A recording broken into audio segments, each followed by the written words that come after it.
السلام علیکم ورحمۃ اللہ وبرکاتہ۔ سامعین گرامی قدر، آپ کا استقبال ہے ہمارے یوٹیوب چینل پر۔ آپ نے شکیل بن حنیف کا نام ضرور سنا ہوگا۔ یہ بہار کے ضلع دربھنگہ کا رہنے والا ہے۔ یہ شخص خود گمراہ ہوا، ساتھ ہی بھولے بھالے مسلمانوں کو بھی گمراہ کر دیا۔ ان کے سینے سے ایمان جیسی قیمتی سرمایہ کو نکال دیا۔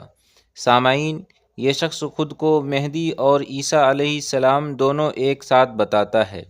یہ کہتا ہے کہ میں ہی مہدی ہوں اور میں ہی عیسیٰ ہوں، جبکہ ابو داؤد شریف اور دیگر احادیث کی کتابوں میں واضح طور پر یہ بات ملتی ہے کہ حضرت مہدی علیہ السلام الگ ہوں گے اور حضرت عیسیٰ علیہ السلام الگ ہوں گے۔ اس فتنے کا تعاقب کرتے ہوئے دارالعلوم دیوبند کے محتمم حضرت اقدس مولانا ابو القاسم صاحب نعمانی دامت برکاتہم نے ایک بڑا اعلان کر دیا اور بہار کی راجدھانی پٹنہ میں ایک بڑی میٹنگ بلایا ہے۔ حضرت نے اس سلسلے میں ایک اعلان بھی جاری کیا، وہ بھی سماعت فرمائیں۔ محترم المقام حضرات ذمہ داران مدارس اسلامیہ صوبہ بہار، حفظکم اللہ تعالی، السلام علیکم ورحمۃ اللہ وبرکاتہ۔ مقصد عرض یہ ہے کہ اس وقت ایک نومولود فتنہ صوبہ بہار کے باشندہ شکیل بن حنیف کے دعوی مہدویت اور مسیحیت سے پیدا ہوا ہے، بڑی تیزی کے ساتھ پورے ملک میں پھیل رہا ہے۔ چونکہ شکیل بن حنیف صوبہ بہار کا باشندہ ہے، اس لیے نہ صرف بہار میں بلکہ ملک کے طول و عرض میں جہاں جہاں بہاری مسلمان تلاش معاش میں مقیم ہیں، ان کے درمیان بھی شکیلیت پھیلتی جا رہی ہے۔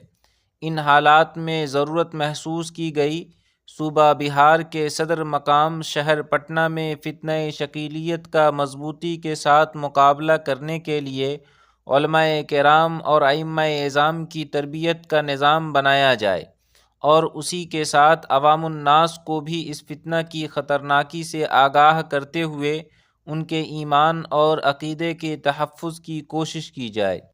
اس سلسلے میں 19 دسمبر 2024 بروز جمعرات رابطہ مدارس اسلامیہ عربیہ بہار کے بینر تلے جامعہ مدینہ سبل پور پٹنہ میں ایک تربیتی و مشاورتی اجلاس منعقد ہو رہا ہے۔ انشاءاللہ راکم الحروف بھی اس اجلاس میں شریک ہوگا۔ آپ حضرات سے گزارش ہے کہ موضوع کی اہمیت کے پیش نظر آپ اپنی شرکت کو یقینی بنائیں اور اپنے ادارہ کی فکر مند اور فعال اساتذہ کو بھی ساتھ لائیں۔ اللہ تعالی محنت کو بار آور بنائے اور اپنی نصرت شامل حال فرمائے۔ والسلام۔ مولانا مفتی ابو القاسم نعمانی، محتمم دارالعلوم دیوبند، 5/6/1446 ہجری، 8/12/2024 عیسوی۔